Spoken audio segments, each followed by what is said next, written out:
Chapter 20. Madame Befana thought that the knock at her hotel door must be her dry cleaning, the dress she would be wearing to the Christmas Eve dinner at the ladies' college. But it wasn't. It was two animals, a rabbit and a fox, both out of breath. The fox was doubled over, apparently in pain, and the rabbit was wild-eyed and trembling. Even if she hadn't recognized the fox, she would have known immediately that these were animals from Hexwood, because the fox was wearing a green velvet jacket, and the rabbit said, through his panting, "Please, my friend." "Get in here at once, you foolish little animals," said Madame Befana, ushering them into her sitting room. In, there, by the fire. Martin! Martin! Food and drink. Something made with mushrooms, quick. Madame? Martin appeared in a doorway holding a selection of earrings. Well, I never. Master Buck und Mr. Reynard. Yes, Martin, Master and Mr. from Hexwood, said the witch. But only just Master and Mr. still. Almost rabbit and fox. Sit down, little creatures. This room is full of my magic. You'll start to feel more yourselves soon enough, although how you manage to stay even a bit yourselves is remarkable. I must make a note of this. I need a full account of everything that's happened to you. Martin, a notebook and a map of the area, large scale, and a pen. No time, gasped Buck, who had stopped trembling and was no longer staring about him so desperately. We need your help. I'll say you do, said Madame Befana. Martin, belay that request. The last request, not the one before that. Go back to the one before that, the one about the food and the drink, and the mushrooms. These animals must have something made of the Hexwood mushrooms. Actually, wait again. Martin, both requests, Martin, the notebook and the food and the drink. I must observe the effects of the mushrooms. Oh, and a pen. Thank you.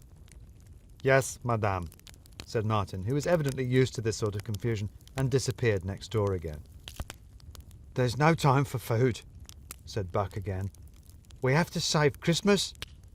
Save Christmas? Said Madame Befana. What on earth are you talking about? So they told her. By the time they had finished telling her all that had happened since she'd left Hexwood, the animals had eaten mushrooms on toast and drunk mushroom tea provided by Martin, and were feeling much more normal. Reynard even went so far as to fetch his pipe out of his pocket and started stuffing it with tobacco. Well, this is fascinating, said Madame Befana. It's terrifying, said Buck. We have to save Father Christmas from the children. Oh, I meant your friend here with his pipe, said Madame Befana. You made a note of the amount of mushrooms you gave them, didn't you, Martin? And let's note the time of the observation too. Very much back to his old self now, although if he lights that thing in my sitting room, he'll find himself back out in the cold again. There's no time for mushrooms, said Buck. We have to get back to Hexwood and stop Greta. Oh, but that's precisely why there's time for mushrooms, said Befana. All of this is because of them, after all. They're why I was ever in Hexwood, why Father Christmas was ever there too, and why you're here. They're Father Christmas's mushrooms. That's where they come from originally, Lapland, where he lives. They grow there quite naturally. There's some disagreement about whether they're magical because he is, or whether he's magical because they are, or whether they're both magical because the place is. But what I have proved now, thanks to you animals of Hexwood, is that the mushrooms are certainly why the reindeer are magical. I thought being the first person to cultivate the mushrooms outside of Lapland would be achievement enough. But when you all began to talk, and to wear such smart clothes and smoke such filthy pipes, well, as you might imagine, I was quite delighted. You see why, of course. You lived in an environment together with the mushrooms, and you become magical. The reindeer live in an environment together with the mushrooms, and they became magical too. I flatter myself that the paper will make quite a splash when it comes out. Which reminds me, Martin, I ought to take a draft to share with the college. Can you set one aside? Already done, madam, said Martin. This is all very fascinating indeed, said Reynard, and does actually answer some questions that had occurred to me about Hexwood. But there is one slightly more pressing question, if I may, which is, How are we going to save Father Christmas? Said Buck, who was growing impatient.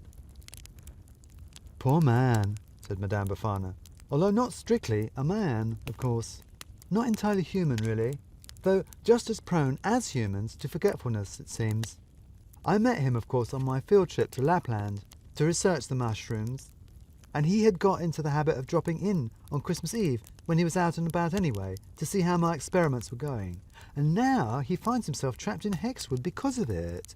Awful business. Which is why you have to help us, said Buck. Me? Said Madame Befana. Why? This all rather sounds like your mess, not mine. Madame, please, said Reynard. We might be technically magical animals thanks to your mushrooms, but we cannot actually do magic. And Greta has hold of one of your spell books. Oh, no, she doesn't, said Madame Befana. I'd know if we'd left anything behind, and we haven't, have we, Martin? No, Madame, everything is accounted for, said Martin. There, said Madame Befana. Oh, dear. I'd be in the most tremendous trouble if I had, but I haven't, I can assure you of that. The girl is, how can I put this? Lying. Dissembling, duping you. She's very much not a witch, although she does show promise. Very clever little thing, but no, she caught sight of the animal's expressions, definitely not a good little girl. I think we can say that. So she can't do magic, said Reynard. No, she cannot, said Madame Befana. She's just an ordinary, no, I lie, a remarkably clever but otherwise ordinary little girl whom you little animals managed to take by surprise once. I don't doubt you could do it again. And you'd better hurry up. It is Christmas Eve, and the night draws on. Father Christmas has to be out and about soon, bringing presents to all the good little boys and girls on his lists. And that's not going to happen if you little animals don't fix this mess you've made. You're not going to help us? Said Buck, incredulous. No, I am not, said Madame Befana, definitely.